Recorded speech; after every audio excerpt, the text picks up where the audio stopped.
আসসালামু আলাইকুম everyone, welcome to my channel বৃষ্টিস kitchen. আজকের রেসিপি রামেন ডাম্পিং স্যুপ। এই স্যুপের জন্য আমরা নিয়ে নেব একটি পাত্রে সাদা তিল, রসুন কুচি আর শুকনো মরিচ গুঁড়ো। আর একটি পাত্রে তেল গরম করতে বসিয়ে দেব। তেলটা যখন বলক চলে আসবে, বলকানো তেলটা আমরা বাটিতে রাখা তিল, রসুন কুচি আর মরিচের উপর দিয়ে দেব। দেখেন কিভাবে তেলটা বলক আসছে বাটিতে দেওয়ার পরও। এভাবে আমরা বাটিতে এই গরম তেলটা আমরা বাটিতে দিয়ে খুব ভালোভাবে এগুলো সব কিছু একসাথে মিক্স করে নেব। আমি খুব সহজে ঘরে থাকা কিছু উপকরণ দিয়ে এই স্যুপটা বানানো দেখাচ্ছি, তাই বেশি কিছু লাগবে না এই স্যুপ রান্না করতে। খুব ভালোভাবে এই তিনটি মিশ্রণ খুব ভালোভাবে মিশিয়ে নিতে হবে। এখন আমরা একটি পাত্রে, যে পাত্রে স্যুপ রান্না করা হবে সে পাত্রে দিয়ে দেবো সামান্য একটু তেল। বেশি তেল লাগবে না, কারণ যেহেতু আগে আমরা তেল নিয়েছি। আর এখানে দেব একটু চিলি ফ্লেক্স, কারণ ঝাল যেহেতু খাবো, তাহলে তো রামেন মানেই ঝাল, ঝাল খাবো তো ভালো, এভাবেই একটু ঝাল করে নিতে হবে। এখন চিলি ফ্লেক্স দিয়ে কিছুক্ষণ ভেজে নেব। ভাজার সময় দেখবেন খুব সুন্দর একটা স্মেল চলে আসবে। যখন দেখবেন এই স্মেলটা চলে আসছে, তখন বাটিতে রাখা এই তেল, তিল আর রসুন কুচিগুলো দিয়ে দেবো কড়াইয়ের মধ্যে। এই সবগুলো একটু ভালোভাবে ভেজে নিতে হবে। একসাথে ভেজে নেওয়ার পরে দিয়ে দেবো পরিমাণ মতো পাত্রে পানি। আপনার যতটুকু স্যুপ রান্না করতে হবে ততটুকুই পানি দিতে হবে। প্রয়োজন মতো পানি দিয়ে দিবেন। পানি দেওয়ার পরে কিছুক্ষণ ওয়েট করবেন বলক আসার জন্য। পানিটা এই পর্যায়ে দেখেন আমার বলক চলে আসছে। বলক আসার পরে আমি দিয়ে দেবো স্যুপের সাথে নুডলস। 2 প্যাকেট ম্যাগি নুডলস দিয়েছি। আপনারা যদি চান 1 প্যাকেট দিয়েও রান্না করতে পারেন। আমার 2 প্যাকেট প্রয়োজন হয়েছে, তাই 2 প্যাকেট রান্না করছি।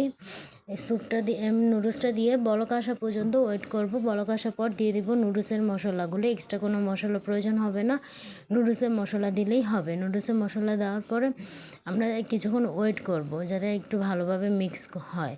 এই পর্যায়ে দিয়ে দিব আমরা টমেটো কেচাপ। এটা আমার ঘরেই বানানো টমেটোর সস বা কেচাপ।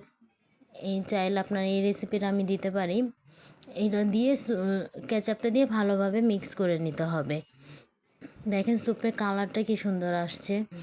এখন আমি দিয়ে দিব মোমোসগুলো দেওয়ার পরে কি সুন্দরভাবে একটা একটা করে আলাদা আলাদা করে ছেড়ে দিতে হবে, নাহলে ভিতরে যে পানির সাথে স্যুপের মধ্যে যে একসাথে দলা পেকে যাবে। মোমোসগুলো দেওয়ার পরে দিয়ে দিব থাই পাতা।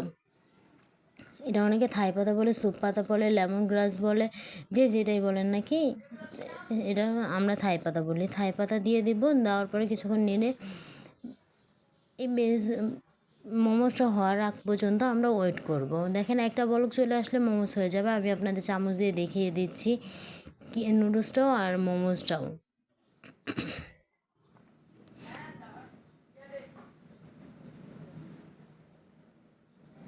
দেখছেন আমার স্যুপটা প্রায় রেডি হয়ে আসছে।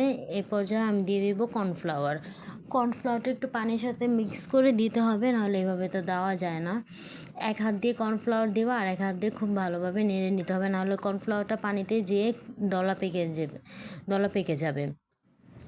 কর্নফ্লাওয়ারটা দেওয়ার পর দেখেন থিকনেসটা কেমন আসে, কত সুন্দর লাগতেছে দেখতে। আর সামনাসামনি তো বিশ্বাস করেন আপনারা, সামনাসামনি খুব ভালো লাগে, মানে ইয়াম্মি একদম।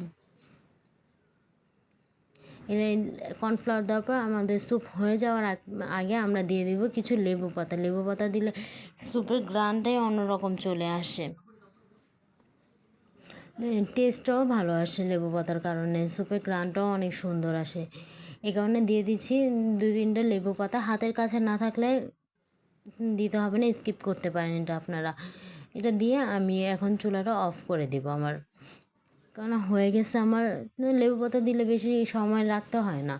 2 মিনিট বলক চলে আসার পরে 2 মিনিটের মতো রেখে আমি এটা চুলাটা অফ করে দিচ্ছি। এখন আমি আপনাদের বাটিতে সার্ভ করে দেখাচ্ছি কীরকম লাগছে, যে কতটা টেস্টি লাগছে দেখতেই।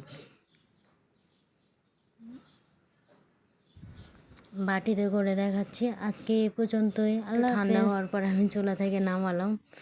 দেখেন এটা গরম গরম খেতে যে কত মজা লাগে। যারা ঝাল